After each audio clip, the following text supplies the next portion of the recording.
In the profound words of Elizabeth Kubler-Ross, the most beautiful people we have known are those who have known defeat, known suffering, known struggle, known loss, and have found their way out of the depths. As we journey through life, we inevitably encounter loss and death. It's a universal experience, as natural as the changing of the seasons or the setting of the sun. Yet, it's also one of the most difficult things we face. Elizabeth Kubler-Ross, a pioneer in the field of death and dying, outlined 5 stages of grief: denial, anger, bargaining, depression, and finally, acceptance.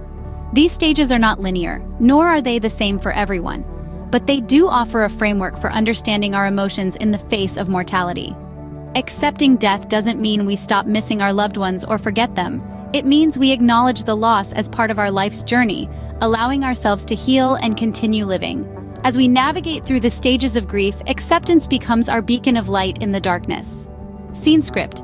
Grief experts like Dr. Alan Wolfelt remind us that grief is not a disorder, a disease, or a sign of weakness. It is an emotional, physical, and spiritual necessity, the price you pay for love. The only cure for grief is to grieve. In the realm of loss and mourning, experts such as Dr. Wolfelt offer a guiding light. His wisdom underlines the importance of expressing our grief, of allowing ourselves to feel the pain that comes with loss. Suppressing this pain, he warns, only prolongs the healing process. It's okay to grieve, to cry, to feel the ache of absence. This isn't a sign of weakness. Rather, it's a testament to the love that was shared. This sentiment is echoed by Dr. Robert Niemeyer, who emphasizes the individual nature of the grieving process. There is no right or wrong way to grieve, no timeline to adhere to. Each person's journey through grief is as unique as the relationship they had with their loved one. We must respect and honor our personal process, allowing ourselves the time and space to navigate through our loss in our own way. Dr. Therese Rando, another eminent figure in the field, brings in yet another perspective. She introduces us to the concept of transformation through grief. This might seem paradoxical, but grief, in its raw, unfiltered form, has the potential to be a catalyst for profound personal growth. It can deepen our empathy, heighten our appreciation of life, and even reshape our priorities. Grief, as these experts remind us, isn't just about loss. It's also about love, about the bond that continues even after a loved one has passed away. It's about expressing our feelings, respecting our individual journey, and allowing this experience to transform us. So as we navigate through the stormy sea of grief, let's remember to be patient with ourselves.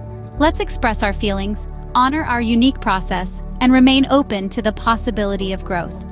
As Dr. Wolfelt noted, the only cure for grief is to grieve, and through this process, we can find our own path to healing.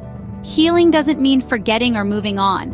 It means learning to live with the loss, integrating it into your life's narrative, and continuing to live with purpose.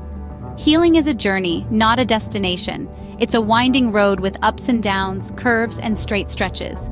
It doesn't follow a predictable pattern or timeline. There's no right or wrong way to heal, just as there's no right or wrong way to grieve. The journey to healing begins with self-care. This isn't just about eating right or getting enough sleep, though those are important. It's about nurturing your body, mind, and soul. It's about finding activities that bring you joy, even if it's just for a few minutes a day. It's about giving yourself permission to cry, to laugh, to feel whatever you're feeling without judgment. Seeking support is another crucial step on the healing journey. This could be from family and friends, a grief counselor, or a support group. It could even be from the pages of a book or the lyrics of a song. Remember, it's okay to lean on others. It's okay to ask for help. You're not alone. Finding meaning in life after loss is perhaps one of the most challenging but rewarding parts of the healing journey.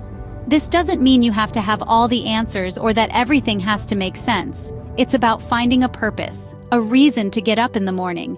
It's about honoring your loved one by living a fulfilling life. In the words of Harriet Schiff, the reality is that you will grieve forever. You will not get over the loss of a loved one. You will learn to live with it. You will heal and you will rebuild yourself around the loss you have suffered. You will be whole again, but you will never be the same. Nor should you be the same. Nor would you want to. Remember, grief is not the end of the road. It's part of the journey to a new beginning.